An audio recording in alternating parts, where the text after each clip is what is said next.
The third factor that's going to influence our success with our sourdough starter growth and vigorous activity is our flour. Now, our flour quality and whether or not our flour is unbleached flour. So if you have bleached flour, obviously the bleach would kill the microorganisms.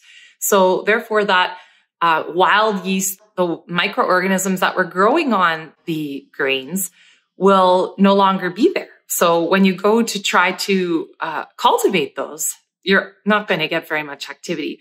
So number one, make sure that it is unbleached flour. I like to use a nice organic flour that I know has come from a good source. So just kind of try different ones out if you're not successful.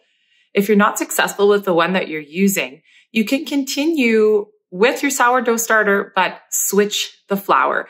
If you're finding, I did that the other day because I was using a flour that I always use, but I just found it didn't seem to be giving activity that it should be.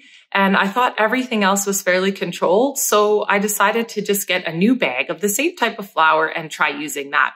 That doesn't mean I can't use the other flour for baking, but for my sourdough starter, I wanted to make sure that I had a good quality flour. So you want it to be a nice finely ground flour, and you can use different types of grains. It doesn't have to be brown rice or sorghum. You can use millet. You can use white rice flour. But white rice flour and other refined grains are stripped of the part of the grain that actually contains the microorganisms. Whole grains are the best types of flours to use to make a sourdough starter. And for a wheat starter, whole wheat, rye, or spelt mixed with all-purpose flour works great.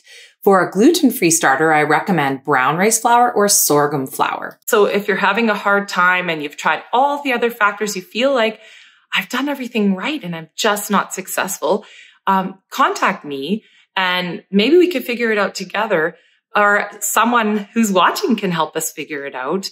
Or the other thing is you may want to add a small amount of, if you're making a regular sourdough starter, of rye flour, or if you're making a gluten-free sourdough starter, you could add a little bit of quinoa flour. I've heard lots of success with that. So the high protein flours are able to give it a little bit of kind of a boost.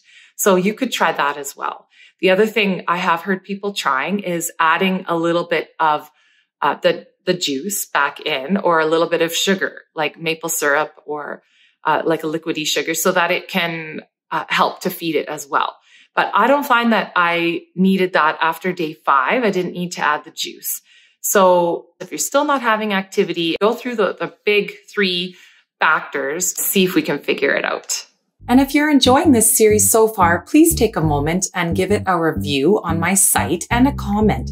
This helps Google to find my site and to find this series, which will help others to find it and help my site grow. And I believe we're a community, so we can work together and make sure that everyone has success. If you have any questions or comments, please contact me on my contact page or on the page of the recipe. And I hope these 3 keys to success will help you make your sourdough starter successfully.